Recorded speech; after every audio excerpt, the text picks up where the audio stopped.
Hello and welcome to the Healthy Knitter podcast. This is episode 41 and I am titling this one, Are You Totally Stressed Out? And for many reasons, and we're going to talk a little bit about that today, but a couple quick updates and things I'll be sharing with you. One, we're going to talk about local yarn shop day tomorrow. Today is Friday, where are we here? Friday the 25th. So tomorrow is local yarn shop day. So I wanted to chat with you about that. I'm going to share an update on my projects with you and talk to you a little bit about how knitting can be the ultimate stress reliever. And if you're following me on this platform or any of my other platforms, which they're all listed in the comments below, you'll see that I do a lot of things to manage stress in my life. I am, I would say, not an expert at anything, but I have a ton of hobbies and things that I love. And managing stress is super important to me. I've probably struggled, I'd say, more than most through the menopausal journey. I am 56 and my hot flashes are back with a vengeance, and I'm doing everything I can all naturally. And I've done HRT and thinking I might need a little HRT again because they're back so badly. But all that I do for myself and for my clients is try to support ourselves as all naturally as possible with great nutrition, hydration, really good sleep habits, managing stress, and physical exercise. So that's what I talk about all day long. And the reason I started the knitting podcast is because knitting is one of my stress relievers. This is one of the things I do to manage stress in my life, is to focus on a hobby.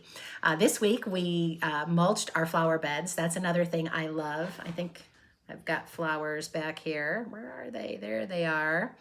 I absolutely love bringing fresh flowers in all summer long. So every few days every week, I'm bringing in fresh flowers from outside, and mulch day is a huge day. And we used to have 4 kids to help us, and now it's just my husband and I. So he just killed himself prepping all the beds. I went through and kind of deadheaded the things that I needed to work on myself, and then we mulched together as a team yesterday, and it took us several hours, and we were both kind of worn out and sore afterwards, but today it's glorious and it just looks gorgeous. And I did a quick little short video if you want to watch that and just see a little bit of it, but it's something that I do because I love it, and it reduces my stress, and it brings me great joy to then bring the flowers in and enjoy them inside, and to sit outside. And I love sitting outside and knitting and listening to the birds chirping and smelling the flowers and all of it. So think about that for yourself. What hobbies can you enjoy that can help reduce your stress? You're here because you probably knit. And there are so many other things that we can be doing: gardening, cooking. I was going to get my bread to show you. Darn it. I might go get that in a minute. I'm making sourdough bread. Right now it's causing me stress. It's not, it's not reducing my stress, but I'll get there. I'll get there with that.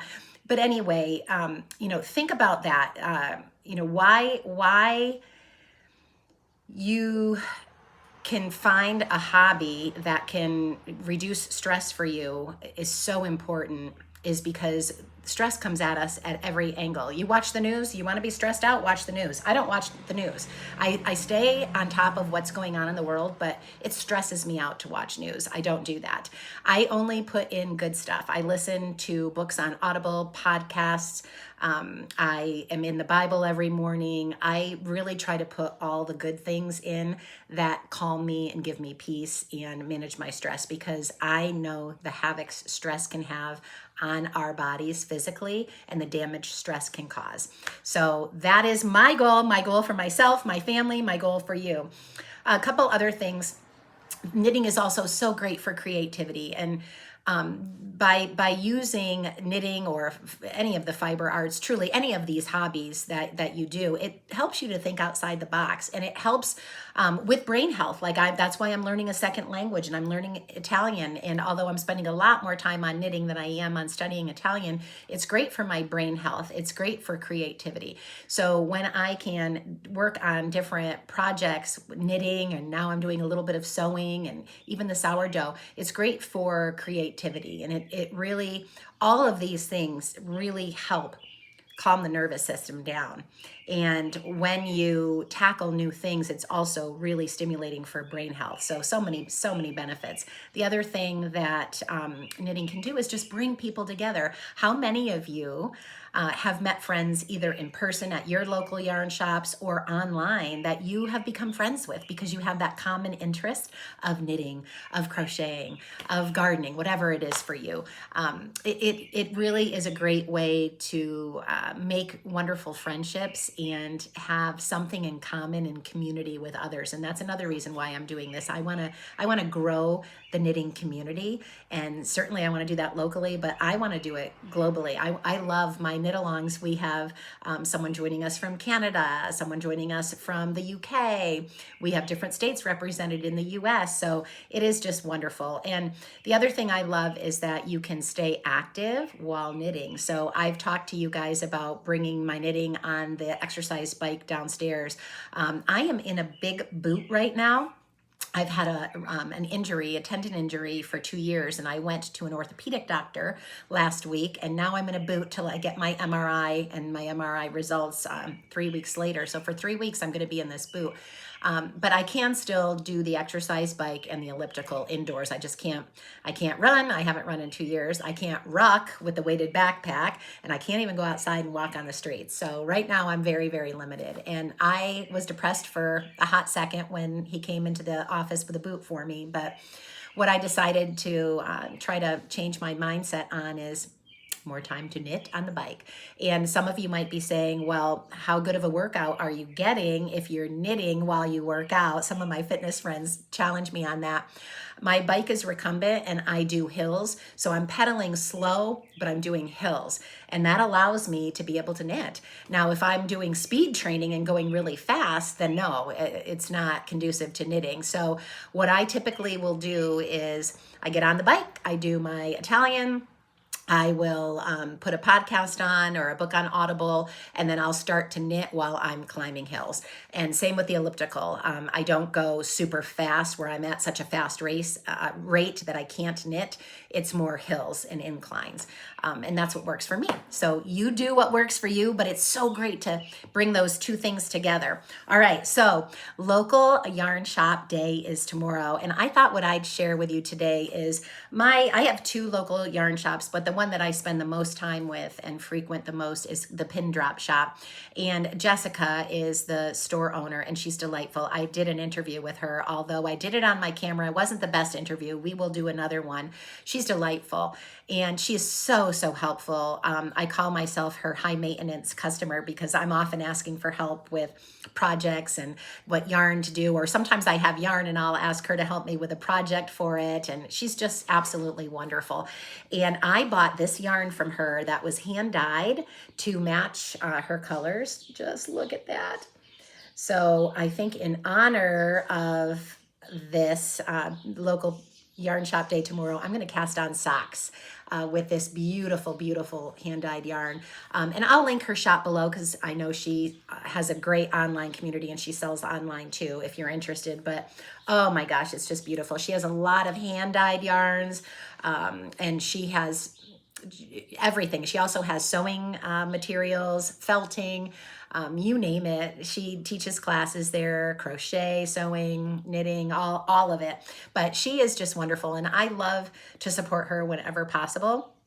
because she is so great for the community and so wonderful. And she's created such a wonderful knitting community. I'm missing knit night tonight because I'm getting ready to leave to go pick up my daughters. They're my two youngest daughters are flying in for the weekend.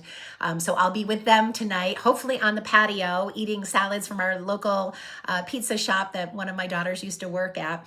So I'm going to miss knit night, but I am definitely going to support her with a purchase, and definitely wanted to cast on socks with her beautiful yarn. So that's what I'm going to do. I will catch you up to date on my whips. I have no finished objects, just a couple works in progress. I'm still working on my vanilla socks with my West Yorkshire Spinners Signature 4-ply self-striping Colorway Olive yarn.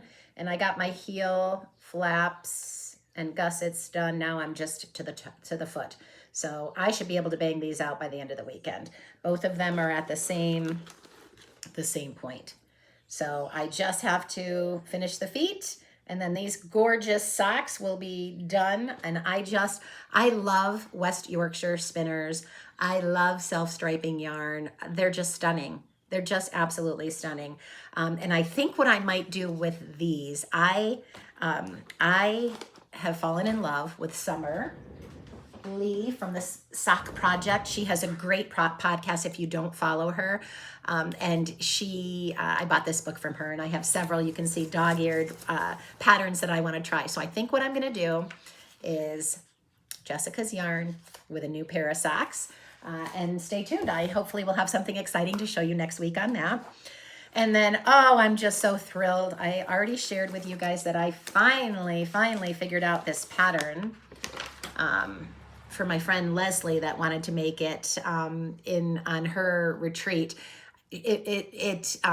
Her wanting to make it and needing a little bit of help encouraged me to figure this out. So I shared with you, I ripped it out. I only had 4 rows in and figured out what I had done wrong. And basically it was just, she has 8 markers in it for the raglan. It's a simple raglan sweater, which I've done raglans before. But she numbers her raglans or her markers. So here it is. All we'll do for the finishing of the neck is a crochet, single crochet rib, or single crochet cast off.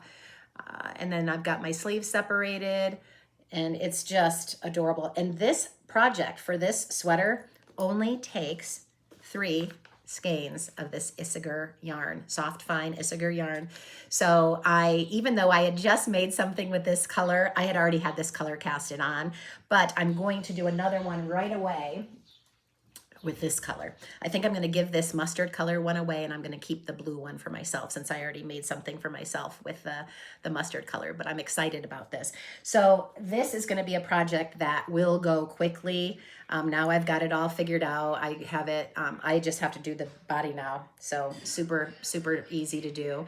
And I'm really excited about it. So the markers were marker 1, marker 2, they were numbered. And what I had some confusion on was I was making the short rows in the back, building up the back, and it didn't explain well to go back to marker 1, the beginning of the round. So you were purling all the way back. And I can't tell you, I mean, everybody that looked at it with me, we were all stumped. And when I took it out and I started it over again and I put the markers in and it said marker 1, marker 2, marker 3, it dawned on me. And I went to the row 4 that said purl to marker 1. And I was thinking the first marker I came to, which was marker 8, not going all the way back to marker 1. Silly rookie mistake. But once I figured it out, I'm good to go. So I'm very excited about that. The other couple of projects I'm getting ready to cast on, and I may do some crazy casting on this weekend. With my daughters home, we're going to be sitting around and visiting, so I'll probably get some good knitting done. But I'm going to be doing Kay Litton's vanilla socks with this colorful, beautiful yarn. So I'm going to cast those on as well. And then I have my next summer project getting ready to cast on. And this one is called the Vegas top. And it just looks like a very simple little tank top. And I'm excited about that because I do get very hot. And now, especially having the hot flashes, it's cooled down today. And I have a long sleeve shirt over this, but I didn't want to have a hot flash while I was recording. You're welcome. You didn't need to see me doing that.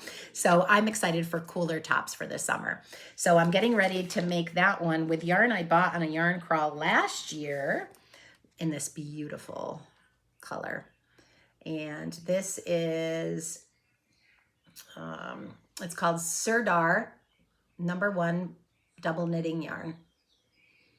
And it's just such a pretty color. So I'll be casting that on too. So hopefully I'll have a lot to show you next week. But that is it for today. I am excited for our next knit along. We're going to try something a little different. We're going to do it on a Sunday, May 4th from 4 to 6 p.m. Eastern time. The link will be in the description notes below. Hopefully we'll be able to maybe get some new people to join us and our returning people that can hopefully come back. I know, Leslie, that's going to be awful late for you in the UK, so you might have to miss out on this one, but they won't always be this time. My May is so crazy. I had to change things up for May. But I hope you all have a wonderful weekend. Do something that reduces stress for you. Pick a new project. Do something very easy. Maybe a harder project would stress you out. So maybe something simple like this Bluebell top that I'm doing, a simple raglan that's very, very easy to do. Or this top looks super easy too. Maybe a simple project, a pair of vanilla socks, would be something that could be de-stressing for you. Put a candle on, put some soft music on, watch a stress-free show on TV, maybe a Hallmark movie, something like that. But do something that helps you reduce stress in your life this weekend. Make it a great weekend, and I'll see you next time.